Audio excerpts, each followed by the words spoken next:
So now there's this amazing experience where people have seen you play in the hall that they know and love, and but you've never even been there. So anyway, I don't know if you have any thoughts or how strange that must be as an artist. Exactly. I mean, on the one hand, it's of course very strange, but on the other hand, it's so special that somehow there is this way to connect artists to audiences, and in this case, even to an audience that I don't actually even know yet. I hope that I'm going to meet them in person one day.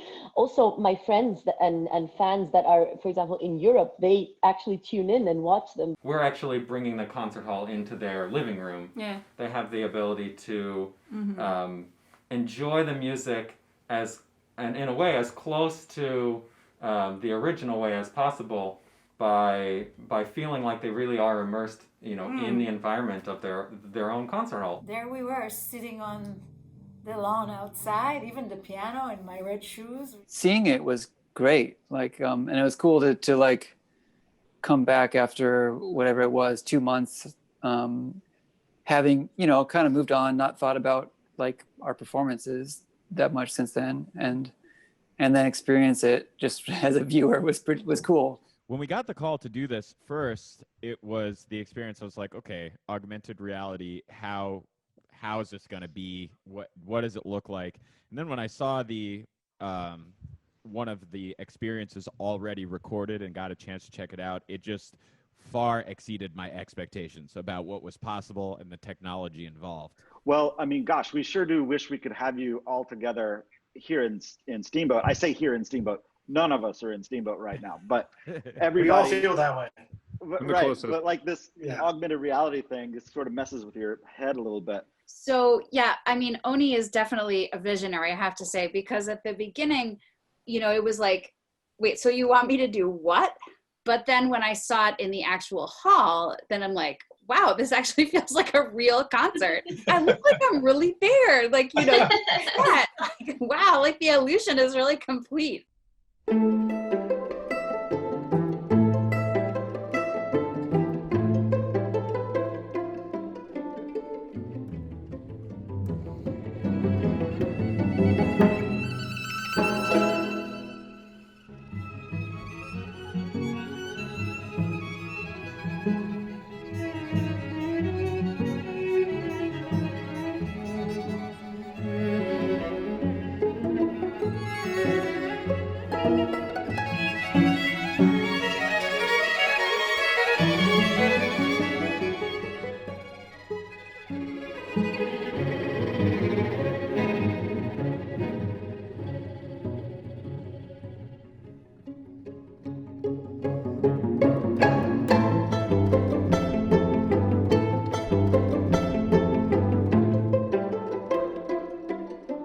We've had a lot of fun with the process.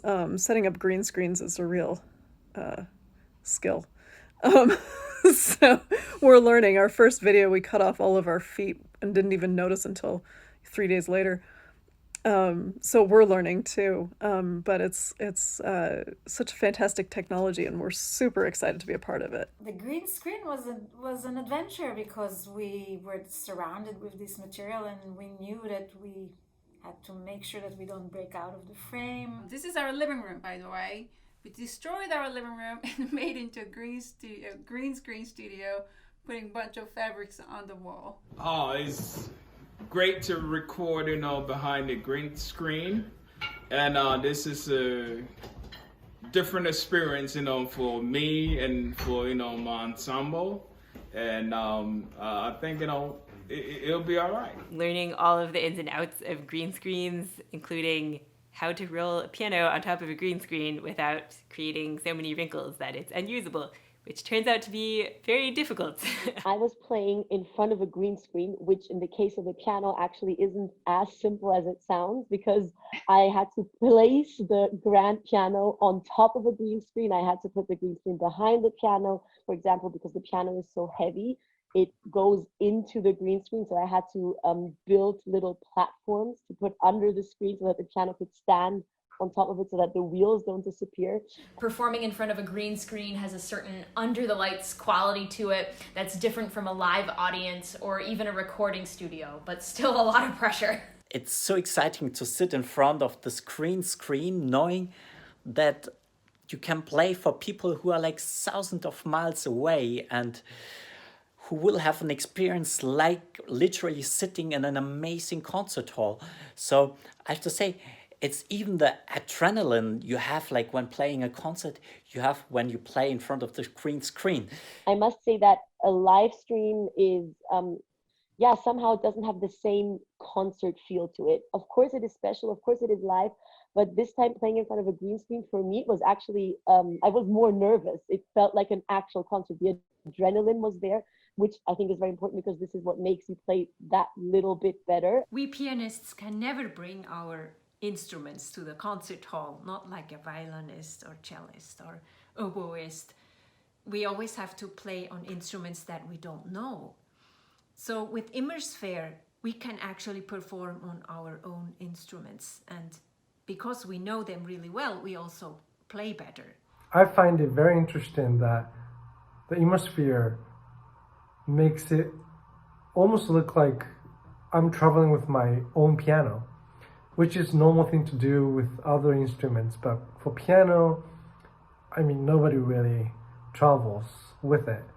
So looking at the performance with my own piano in different concert venues all over the world, it just blows my mind, and it's really cool. We have the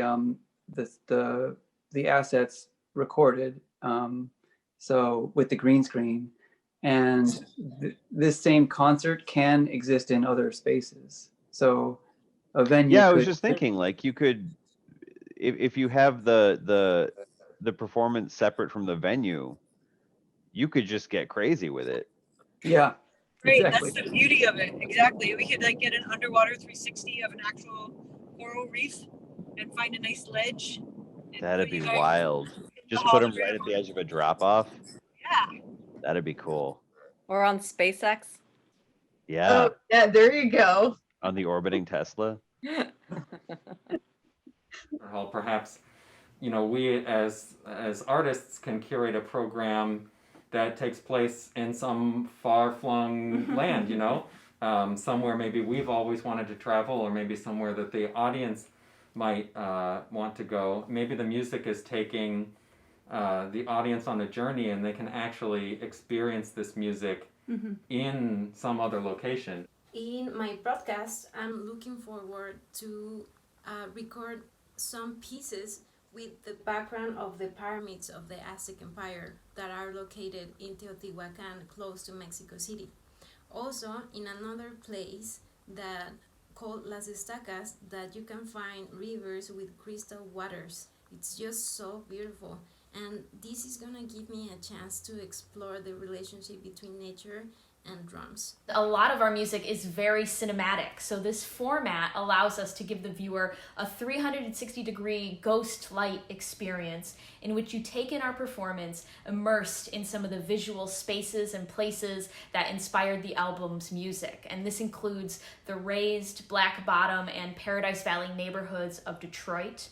And then you'll also be transported to the caves of ancient Egypt, where the ancient Egyptians wrote incantations on the walls to help usher their souls into the afterlife. And this is unique because, while you're performing, you know that in the end, your music is going to be engulfed in, a lot of imagery and symbolism. I think for us, being at the forefront of music has been our mission from the very beginning. And this opportunity to now combine and collaborate with a technology that is also on the forefront of science, it seems like a perfect fit for our repertoire. It gives us a new way of presenting our music, which is representing the voices of today. One of the things that we want to do with the ImmerSphere platform is actually commission composers to write for this platform, to create something new that is not just about taking music from the concert hall and bringing it to your living room, but also creating something that's specifically designed for this experience. That's really exciting to us. I feel like there are so many possibilities here for taking different media and incorporating that into a concert. that makes it a really unique thing for an audience member that you can't even experience if you're in a concert hall. So I do think that, pandemic or not, there's going to be a segment of the population that goes this way. I think a lot of the technology for this stuff does exist. It's in a different world. It's in the video game world. I think it's fascinating because it engages young audiences as well. That, you know, teenagers, college students, you know, people in their 20s, they're used to the AR and VR platforms. And so this might be a way to bring people to hear our music who might not normally come into a concert hall.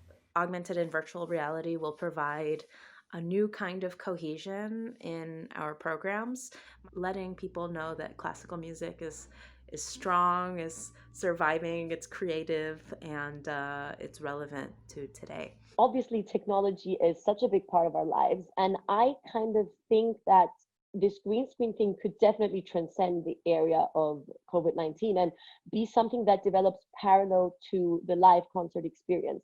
I would say, of course, it does not replace the live concert, that's for sure.